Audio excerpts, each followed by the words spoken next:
Orang lagi pada heboh sama S24, gue nggak bahas S24. Karena gue nggak diundang. Kali ini gue mau ngebahas Samsung Galaxy A25 5G.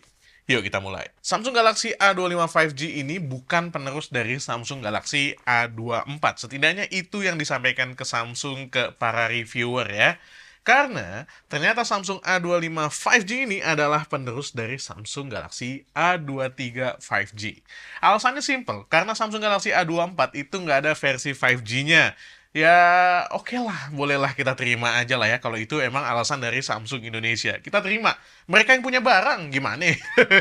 Kalau emang itu penerus dari Samsung Galaxy A23 5G, berarti Samsung Galaxy A25 5G ini hadir 1 tahunan setelah Samsung Galaxy A23 5G keluar.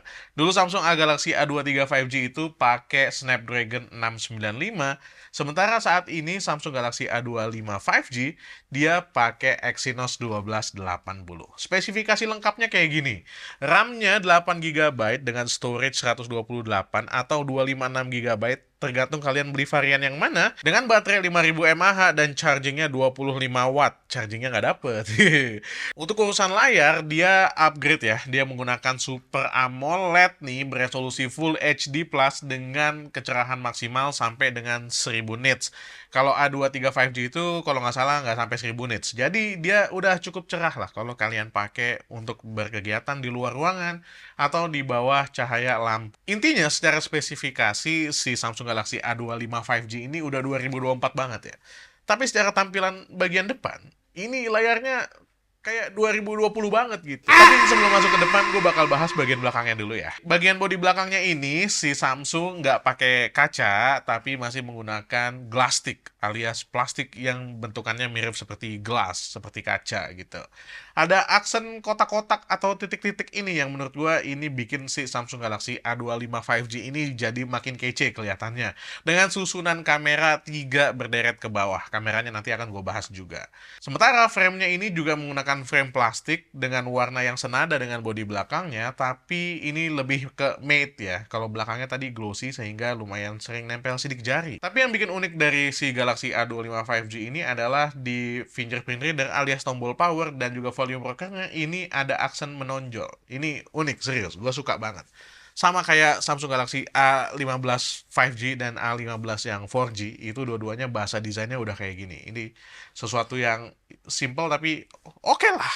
Hal kedua yang unik dari Samsung Galaxy A25 5G ini adalah lubang speakernya di bagian bawah itu udah nggak grill lagi atau nggak bolong-bolong lagi, melainkan cuma satu lubang doang, which is good.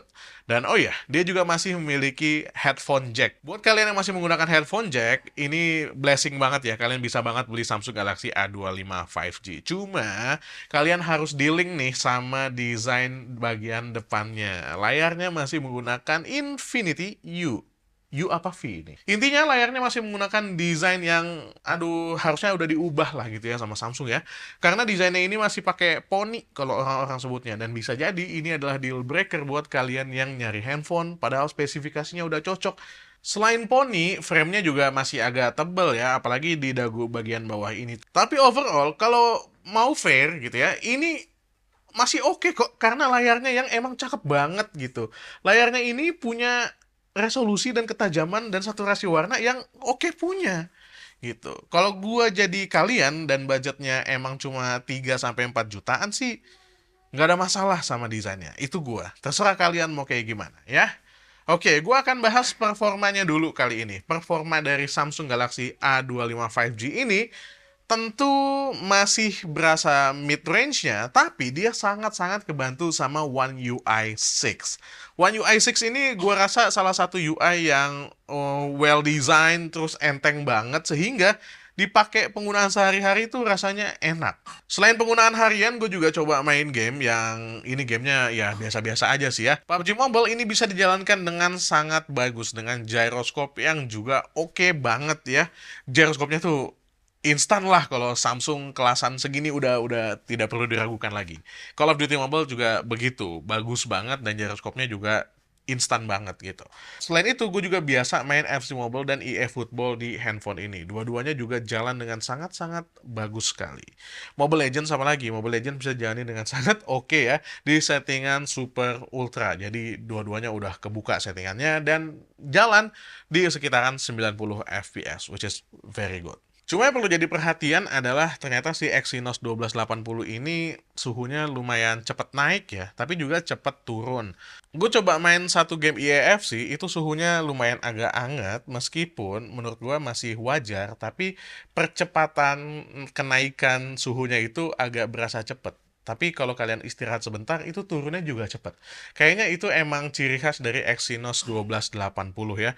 Dimana gue juga pernah nyoba si Samsung Galaxy M34 yang pakai chipset yang sama.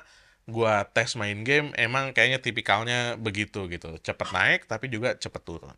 Sementara untuk kamera belakangnya, dia menggunakan main kameranya itu 50 megapiksel f1.8, juga ultrawide-nya itu 8 megapiksel, dan dia punya makro 2 megapiksel. Kamera utamanya ini bisa ngerekam video sampai 4K 30 fps, 1080p juga 30 fps, dan yang menarik adalah dia sudah punya OIS. Mantap kan? Kualitas kameranya seperti biasa ya, tipikal dari kualitas kameranya Samsung, di mana saturasi warna biru itu dinaikin banget. Jadinya ini kameranya udah ready to post ya. Buat kalian yang suka ngepost di Instagram, ini cocok banget emang menggunakan handphonenya Samsung, karena saturasinya ya menarik itu gitu, se-appealing itu untuk dilihat. Bukan warna yang true to life, mengingat warna langit yang gua foto itu aslinya nggak sebiru ini gitu.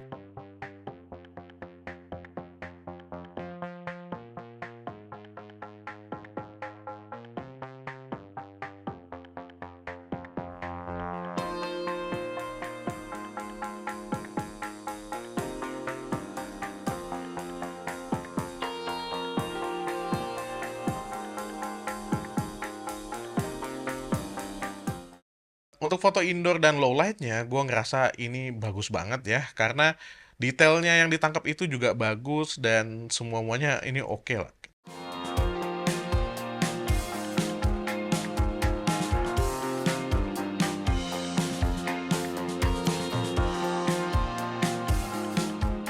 Oh ya, yang gue suka dari kameranya si A25 5G ini adalah fokus distance-nya yang ini bisa deket banget. Sehingga gue bisa ngambil foto dengan fokus yang oke banget, dengan jarak yang deket. Ini kayak makro, padahal gue nggak pakai makronya di sini. Paling kelemahan yang gue rasain itu adalah shutter speed-nya yang agak kurang cepet, terutama ketika cahayanya itu agak redup. Shutter speed-nya perlu banget di-improve nih sama Samsung untuk Samsung Galaxy A25. Untuk kualitas fotonya sih overall gue suka. Untuk videonya, kalian bisa lihat videonya tuh kayak gini, OIS-nya beneran bisa bermain dengan sangat bagus dan no complaint. Emang ini bagus sih. Makan apa, Bu? Falafel. Falafel enak nggak? Enak. Apa sih? Coba lihat. Tapi ya ini kurang crunchy. Harusnya crunchy gitu ya, lebih enak ya. Ini falafel dari mana ini? Kalau di Gaza makan falafel nggak, Bu? Atau bedanya falafel Gaza sama falafel Amerika? Ini halal guys ya. Falafel Amerika. Falafel Amerika. Untuk kamera depannya, ini ngasih gambar selfie yang menurut gua lumayan cakep dengan efek beautification yang nggak berlebihan meskipun udah dimatiin. Tapi kalau emang dinyalain, ini jadinya gue cantik banget kayak gini. Dan untuk portraitnya, ini beneran bisa dengan cukup baik membedakan antara foreground dan juga background. Jadi ini approve sih. Sementara untuk hasil videonya kayak begini. Jadi contoh hasil kamera depan untuk Samsung Galaxy A25 5G. Ini noise-nya lumayan ya, ada musik, ada orang-orang ngobrol segala macam. Hasilnya kayak begini. Maksimal itu cuma bisa ngerekam video di 1080p 30 fps.